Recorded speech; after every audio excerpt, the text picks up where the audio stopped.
Fianatandriavana marana azotsika miona toy izao miara-miainy fampianaran'ny ten'Andriamanitra indray azontsika mandray ny afara tsara ny tiany ity. Ho aminao reny ny fahasoavana, ny famindrampo, ny fiadanana avy amin'Andriamanitra ray sy Kristy Jesosy tomponsika. Amen. Talata 13 febroary 2022 ibanjinantsika lohevitra manao hoe mampitandrina amin'ny didiny Andriamanitra. Andeha ry havana idera sakalazan'Andriamanitra isika. Sambatra metsy lalana izay mandeha araka lalàn'i Jehova. Sambatra izay mitandrina telo vavolombelona ka mitady azy amin'ny fo rehetra. Eny, izay tsy manao ratsy fa mandeha araka ny lalany. Ianao namoaka ny didinao mba ho tandremana tsara. Engeneka ho tafatoetra ny lalako hitandremako ny didinao. Dia tsy homenatra aho raha mandinika ny didinao rehetra. Hideranao amin'ny tso-po aho amin'ny anarako ny fitsipika ao marina. Dia didinao no tandremako aza dia mahafoy ahy ianao. Amen.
mivavaka isika. Raha toba Andriamanitra io, Andriamanitra be fiantrany ianao. Misaotra anao zany amin'ny fandaminanao ny fiainanay, fa afaka mivelona mifinoana anao ary mijoro vavy olombelinao ny amin'izany tsoa. Midera sy mankalaza ame voninahitra narinao masina zay Tompo, satria Andriamanitra masina ianao. Be ny fahadisoanay koa mifona aminao, mamelany elokay, mamindraha fo aminay. Fa namasino, midira ty anatinay raha isiany sy andray niafatra tsara avy amin'ny mofinainy zay. Ka mitenena Tompo fa voninkainanao zahay. Aminaran'i Jesosy Kristy mpamonjy anay. Ny ofinainao antsika amin'ny teny ity ravana dia hitanao amin'ny filazantsara sorata amin'ny Matio. Matio 4:1 ny 1 ka hatramin'ny 4. Mivaky toy izao naran'i Jesosy. Tandremo mba tsy hanao ny asan'ny fahamarinareo eo mason'ny olona ahitany izany, fa raha tsy izany dia tsy manana valim-pity amirainareo izay any an-danitra ianareo. Koa amin'izany, raha manao fiantrana ianao, aza mba mitsoka tropetra eo lohanao tahaka amin'ny fanaon'ny mpiatsara velatsy eo amin'ny sinagoga sy eny an-dalambe mpankalazany olona azy. Lazaiko aminareo marina tokoa fa azo ny valim-pity. Fa ianao kosa raha manao fiantrana dia aoka tsy ho faty ny tananao ankavia izay atao ny tananao ankavanana, mba atao ao amin'ny mangingina ny fiantranao, ary ny rainao izay mahita ao amin'ny mangingina no hamana anao. Amen. Ray masino, manamasinanay amin'ny fahamarinana, ny teninao ny fahamarinana. Amen. Ravana malala, mamanao trano ny fiadanana. Ny finaina vakina tamintsika teo, Matio 4:1 andivy-volongatra amin'ny 4, dia voarakitra tao anatin'ny toriteny nataon'i Jesosy Kristy teo tendrombohitra. Jesosy Kristy mampianatra sy manome toromarika mahakasika ny asa fiantrana nataon'ny mpanaradia azy, mba ho toem-panahy maha-kristianina rehetra manateraka an'izany. Koa ny asa fiantrana dia atao amin'ny fanetretena. Atao amin'ny fanetretena. Mampitandrina Jesosy Kristy ravana, tsy natao tadiavana dera avy amin'ny olona mitazana ny asa fiantrana atao izany. Raha filana dera no katsaha izay manao asa fiantrana, dia tsy fitiavana ilay antefarin'ny asa fiantrana izany, fa fitiavan-tena, te hisongadina, te ho derain'ny mpitazana. Ny asa fiantrana marina dia tsy fitadiavam-boninahitra. Mitaona antsika kristiany indray izany ravana ny amin'ny fiainantsika. Marobe ny olona manodidina antsika mila antsika hanolo-tanana azy ireny, ataovy amin'ny fitiavana marina izany, dia ho azonao valim-pity izay ambaran'ny tenin'Andriamanitra manao. Fa ny asa fiantrana koa dia izao, asa masina sy miavaka. Asa masina sy miavaka. Asa masina ny asa fiantrana, fiainana didi-pitiavana men'Andriamanitra izany. Tian'Andriamanitra ka manolo-tanana, manampy ireo madinika tsy manana, mity azy ireny. Mila mijery, mila vonjy mandrakariva ampino. Mity azy ka manome ny mahasoa, tanterana mangingy izany, fa ilay Andriamanitra ny tiavana kosa no mahita ka mamarosoa. Mentefa amin'i Jesosy Kristy ravana ny asa mpitiavana ataonao amin'ny hafa. Asa masina izany koa asa maika hitady laza sy valiny amin'ny fiarahamonina mitazana. Aoka ilay Andriamanitra tianao no mahita ny asa tsara ataonao, dia matoky azy fa hiavaka ny valim-pity omenanao. Zava-dehibe izany ravana ny amin'ny asa fiantrana indray. Akaiza ianao manateraka izany araka izany sitrapon'Andriamanitra izany. Ho voninahitra Andriamanitra. Amen. Andeha hivavaka isika.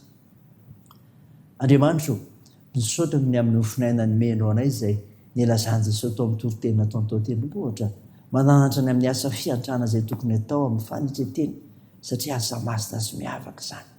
Mivavaka aminao izany amin'ny asa nomenao anay ivelomanay, hamelomanay ny ankolana nomenao anay, hiasana amin'ny fanetretena ihany koa. Da io izany. Tompo, mio asa ireo mitady izany. Tompo, mivavaka aminao izay andreo marary, mila ny vavakay, kasianao izy ireny, dia ahita fanantenana, hita fanasitranana, satria Andriamanitra mpanasitra ianao Jesosy Kristy. Toany ny asa fitsaboana, atanjao ireo azony manjo, ampio ireo marivo sy zokiolona sy ireo sahirana Tompo. Mitasiany amin'ny azakazaka ataonay isan'andro koa, ka hampahirezinao anay amin'izay ataonay, amin'ny fikasana tsara izany, ny amin'ny fianarana izay atao izany, fitaizana ataonay koa izany. Tompo, vonjeo ny firenenay. Eny avoto izay anaran'i Jesosy Kristy mpamonjy anay, izay vavahanay, izay anaovanay izany vavaka fangatahana izany, miaraka amin'ilay vavaka nampianarina anay manao hoe: ranay eo izay ny an-danitra, ho masinina ny anaranao, ho tonga ny eny fanjakanao, atao any sitraponao, ety an-tany ho tahaka ny an-danitra. Miheny anio izy anona sahaza ao anay, ary mamela ny elokay tahaka ny namelanay izay meloka taminay, ary aza mitondra anay amin'ny fakapanahy, fa manafany amin'ny ratsy fanao ny fanjakana sy ny hery ary ny voninahitra mandrakizay. Amen. Raha isa finoana ry avy na nitsodrana todra anao aminaran'i Jesosy Kristy. Hitasiaranao ny Tompo, hijerinareo amin'ny kamoram-poany ny Tompo ka hiantra anareo. Andrainareo amin'ny kazavam-poany ny Tompo ka menareo ny fiadanana. Amen. Ho an'Andriamanitra irery ny voninahitra amin'ny anaran'ny Ray sy ny Zanaka ary ny Fanahy Masina.